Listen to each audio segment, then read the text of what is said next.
All right, everybody. Hello and welcome back to an LSU Alabama edition of the Advocates LSU Sports Update. I'm football beat writer Wilson Alexander, joined today by my colleague Leah Vann. It is LSU Alabama week, always a big time around here. Leah, this is kind of it's sort of both of our first ones at home. When I was covering the team in 2020, that was not a good game, and nobody was really able to be there anyway. But big week. What do you think about it so far? Yeah, I think it's interesting because I've been here for over a year now, and I still haven't seen like a Tiger Stadium in full force. I mean, you could count like Southern, you could count Tennessee maybe, but Tennessee was a morning game, so everybody's like saying just wait till you're like big first game under the lights at Tiger Stadium that's like, against an SEC opponent. And I think this is that time. So I'm really excited, and I will be leaving my house very early to beat traffic. Very smart idea right there. Yeah, it's a big game. Obviously, this is all of a sudden now a top 10 game, which seems a little bit peculiar that LSU was ranked number 10 in the college football playoff rankings that came out last night. But that's where they are, and Alabama's number 6. And, it's big implications, even here early in the Brian Kelly era, earlier than you might have expected to be at this time. If LSU wins, it's in the driver's seat in the SEC West. And so we're going to dive into that matchup. If LSU can really what it has to do to win this game, how feasible some of those things may be. We want to hear your questions. So if you have any, please drop them in the comments section, and we'll get to those as we go and kind of near the end as well. So please ask whatever you have, fire away. I want to start with an update from Brian Kelly this morning on left guard Garrett Dellinger. Garrett is still day-to-day, but he could return on Saturday. If he does play, it'll be in a rotation, probably there at left guard. Miles Frazier has been the starting left guard the last 2 games with Garrett out. Garrett's one of their best linemen, though, and even if he only plays 20 to 25 snaps like Brian Kelly said he probably would if he were even to play, that's a boost for the offensive line. Leah, what do you make of how that rotation would go and what it means for LSU against this Alabama front? Yeah, I think it obviously adds some depth that LSU could use in a game that could be quite exhausting on the front. That you look at the playmakers, everybody already knows about Will Anderson, who some say probably should have won the Heisman last year, but he's still on track this season to have a really productive season. He has 6 sacks so far, and 12 tackles for loss. And then last season he had 17.5 sacks or 17.5 and 34.5 tackles for loss. So obviously he's going to be a huge threat to this offense. And Jaden is pretty decent under pressure, but I don't know if he's going to be able to get away with the runs that he's been getting away with against, say, an Ole Miss. And so, having Garrett in at that guard position could add some stability, could give some guys some rest time when it comes to that.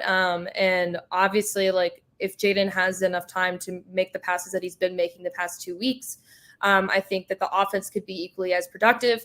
But it's definitely going to be a little bit jarring. Yeah, it'll be interesting to see exactly what LSU ends up doing, because as good as Garrett is, it's like he's got to be able to handle the workload on that MCL injury. It was just a couple of weeks ago that happened against Tennessee.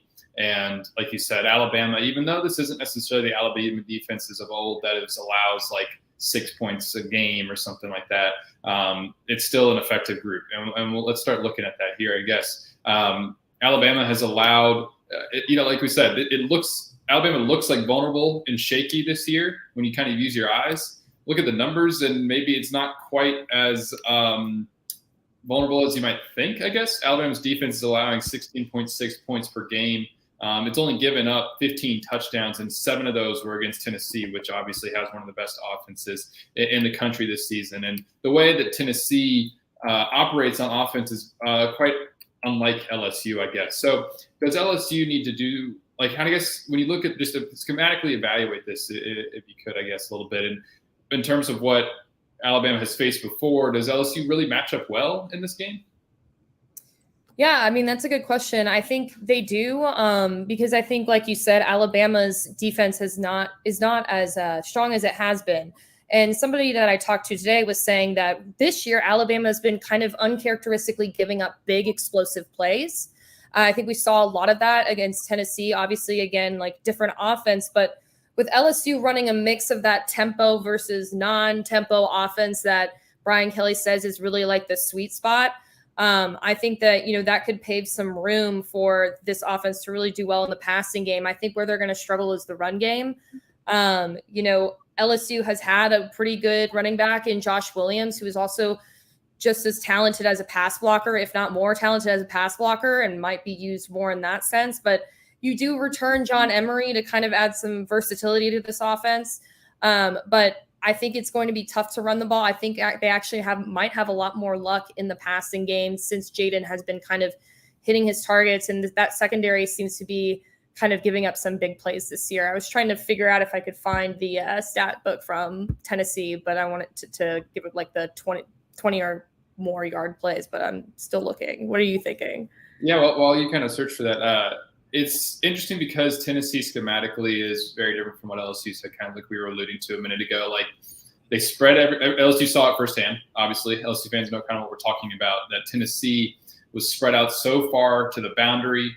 It stretched Alabama really thin. Alabama ended up having to kind of drop Will Anderson and Dallas Turner into coverage, which is something it doesn't really want to do. Like Tennessee very much dictated how Alabama had to play defenses because it had to adjust in that game and sort of got it out of its comfort zone. LSU, like you said, they can use some tempo, and because they've been effective the last 2 weeks on offense, they've been able to mix that up and sometimes go fast after picking up a first down and then slow it down also as well, which is really, like you said, where Brian Kelly wants to be.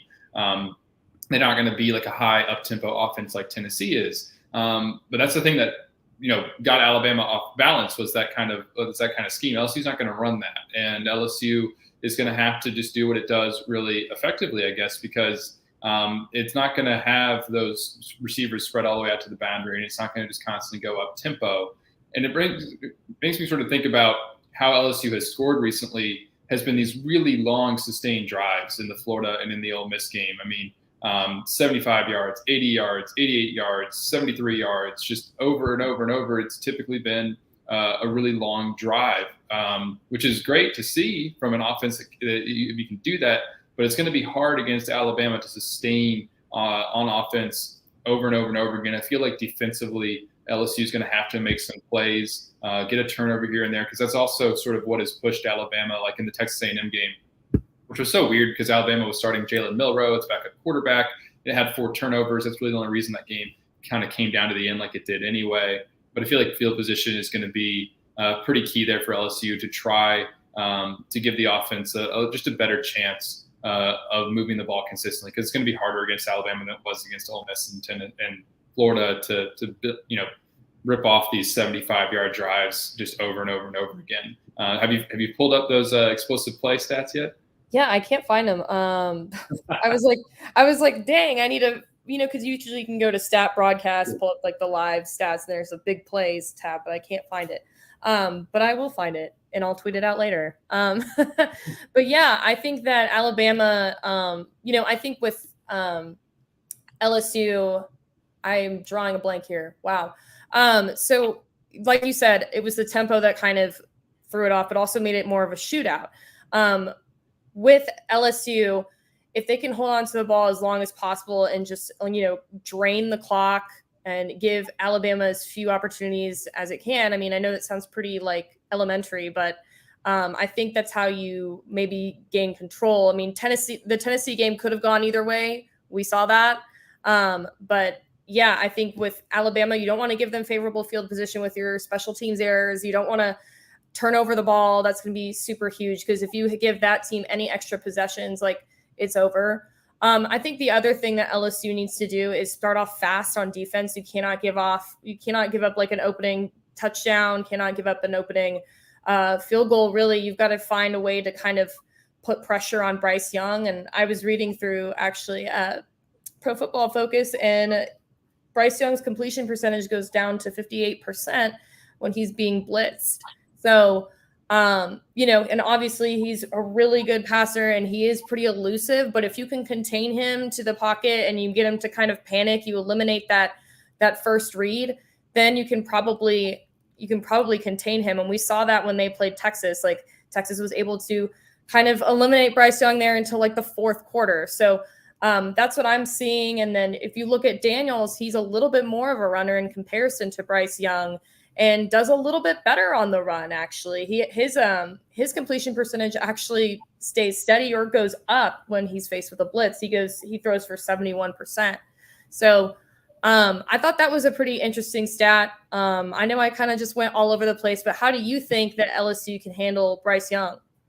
Yeah, it's interesting that you bring those stats up, because like the eye test would suggest something sort of different, because there's been this kind of a conversation around Jaden Daniels all season about how, he takes off when he's under pressure. And maybe that's part of the reason that his completion percentage is kind of high, or maybe he's just identifying those hot reads, doing a good job of that and getting the ball out fast. It's interesting that it comes up that way, because Bryce Young, the conversation around him and the thing that makes him one of the many things anyway, that makes him so good is his ability to extend plays. Brian Kelly talked about today on the SEC coaches teleconference that whereas Jaden has gotten better at this, but he's still sort of in the camp of running and then, picking up plays with his legs, whereas Bryce Young is sort of scrambling and rolling out and then, still finding things downfield with his arm. But he's the reigning Heisman Trophy winner for a reason. As good as Hendon Hooker has been, and even Hendon Hooker might win the Heisman Trophy this year, I don't think it's necessarily a hot take to say that Bryce Young is probably the best quarterback that LSU will play this season. He's one of the best in the country. He does so many things well. I mean, because you look at it without him, what that Alabama offense turned into. They lost him I think it was a shoulder injury in the Arkansas game. And, they ended up winning that game and winning it fine, but Jalen Milroe wasn't, fantastic. And then a week later against Texas A&M, with a week to prepare for Milroe, he turns the ball over 4 times in his first start. And that game comes down right to the wire on the goal line with a chance for Texas A&M to win. And so when Bryce Young, though, it's just so much different, that offense, because they don't have the dynamic receivers on the outside that they've had in years past. They don't have Devontae Smith or Amari Cooper or John Mechie or Jameson Williams, the kind of thing. And so he's doing a lot to lift them up.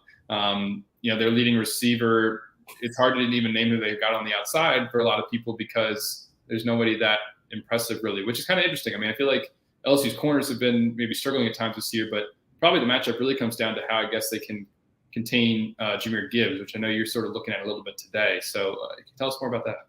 Yeah, so Jahmyr Gibbs, last time I checked, actually was leading the team in number of receptions, not like reception yards, but yeah, he seems to be kind of a huge part of the passing game too. So, when it comes to him, he's such a dynamic running back when it comes to being a receiver and also being able to run the ball really well. And he's very experienced. He's probably the strength of this offense other than Bryce Young. And so, it'll be interesting. LSU, what I'm working on today is a story about how LSU can use Harold Perkins and B.J. Ojulari on the field at the same time, because a lot of what we've been hearing from Brian Kelly is like, well, if we put Perkins on the field, then we have to take Ojulari out, and we don't really want to take Ojulari out. Well, last week, if we saw, I think it was in the fourth quarter, they ran a couple of defensive stunts with both of them in there. They've used Harold Perkins as a spy. So I think that, and those were a lot of like third down situations and like fourth down conversion situations when Ole Miss decided to go for it. And they were extremely effective in not only eliminating the passing game, but also kind of helping out and eliminating the run game too, which was, again, Ole Miss's huge strength, right? With 2 strong running backs. So I think that if LSU is able to get both of those guys on the field as much as possible, and Brian Kelly said today that they are both incorporated into that base defense too. So not just running not just in nickel, not just in dime, in everything. I think that they could put a lot of pressure on the outside where Jahmyr Gibbs is going to probably be as a target. And I think that's going to be probably the key to this game, is getting Harold Perkins and B.J. Ojulari on the field at the same time. Yeah, which will really be fascinating to see exactly how they do that, because LSU, we've gone over this a few different times in writing and, on this little show is that Harold Perkins has been, moved to outside linebacker, and that LSU is not wanting to move him back inside. And so Brian Kelly said there was a lot of considerations they had to make because of that, where, okay, do we take B.J. Ojulari off the field, or do we go out of nickel in order to have him? But because Alabama doesn't have those, just like a dynamic, litany of excellent receivers. Not that they're bad, but they're just not like going to take the top off the defense, and you don't have to shade a safety over top of one of them just to account for them. You can kind of probably you don't have to worry as much about, I think, what they have at wide receiver. A quick aside, yeah, Jahmyr Gibbs leads the team with 31 receptions. The next closest is Kobe Prentice with 28. No Alabama receiver has more than 376 yards this season. They haven't been the same group that they were in the past. And so it'll be really interesting to see what LSU does, because they maybe don't have to play nickel. Maybe they don't have to do those sort of things in the secondary to account for all these receivers like they did against Tennessee. Then maybe this really sets up well for Harold Perkins and BJ Ojulari to be on the same field, on the field at the same time, because like Brian Kelly said earlier this week, and kind of like you mentioned, they've got to be on the field together. Brian Kelly said how they got to get their best players on the field, and those are two of the best. Even if Harold is going to, maybe struggle with fitting the run at times, or making some certain reads, especially they don't want him inside because that's still kind of a little much for him at this point in his career. He's so fast and athletic that maybe once Bryce Young is rolling out and trying to make something happen, Harold is the guy who could chase him down. So is BJ. So that'll be interesting to see. Is there any other sort of little things in this matchup that you've come across that you wanted to touch on, or I don't know, just any other general thoughts on the game? Yeah, I'm just really interested. I think back to last year when we were in Tuscaloosa and the press box kind of looked at each other at halftime like, is LSU going to really pull this off? Because they had really played some aggressive defense. And I feel like, and my inkling is that Bryce Young does tend to struggle when he is put under pressure, and he can't scramble as much as he normally does. And so I'm wondering how effective LSU's front will be against Bryce Young. I wonder how these linebackers are going to operate. I mean, we didn't even talk about Micah Baskerville, but he's also been incredibly effective at not just in the run game and those run fits, but also has been another guy who can just come up the middle and sack the quarterback. And, I think that Bryce Young is going to struggle with LSU's defensive front almost as much as LSU might struggle with Bama's defensive front. Of course, you've got Will Anderson, who's kind of like the star. So I don't know. I'm wondering, is it going to be a shootout, or is it going to be really low scoring? So that's kind of my curiosity. What are your takes?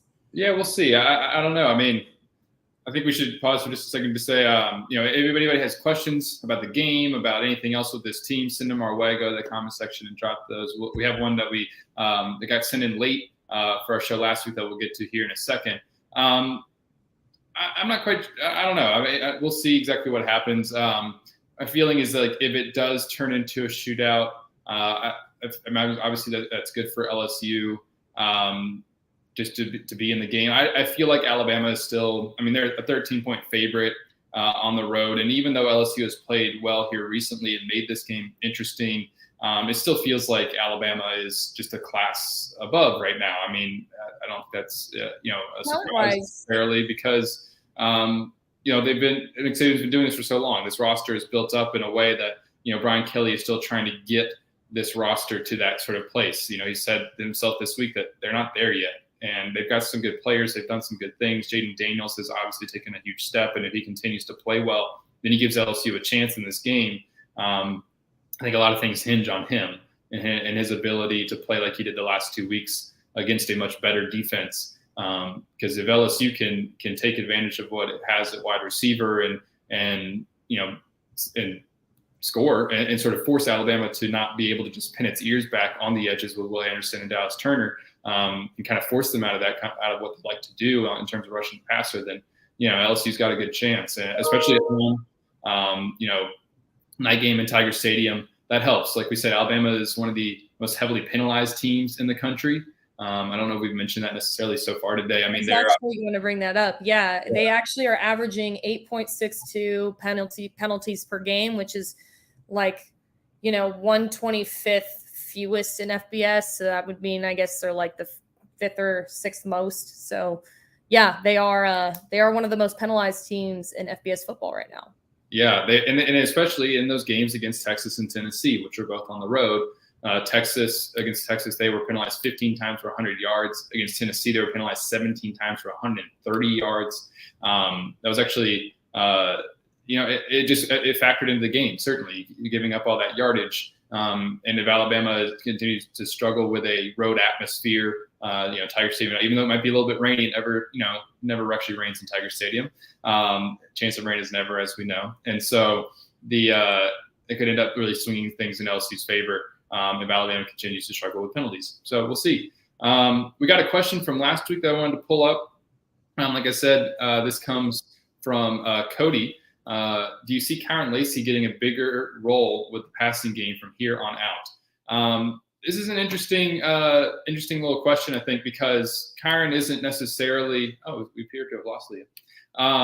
Isn't going to be one of the top 3 guys in the wide receiver rotation for LSU. He's still one of the kind of that 5th or 6th option in the passing game, but he is certainly asserted himself as a more of an option these last couple of weeks. He's got at least 2 catches in the last 3 games. He had 4 against Tennessee. Oh, there she is again. And he had a couple of key catches late against Ole Miss. He was actually getting some more significant snaps, not just sort of playing in the end of games when LSU was putting in its sort of second team wide receivers. They were actually mixing him into the mix. And so he's not going to be one of their top 4 targets getters really, but he'll be, on the field at different times. And, there was 2 passes in particular that come to mind with him last week or 2 weeks ago against Ole Miss. There was a couple of quick hitch routes kind of in the second half as LSU was on a touchdown drive, as LSU was moving down the field that Jaden Daniels went to him right away. And it was he was on the receiving end of an example of Jaden throwing with a lot better anticipation. Leah, I know you missed some of that as you cut out. Do you have anything else to add about Kyron Lacy? Yeah, I don't know. My internet quit on me or something. No, I think I agree with what you say.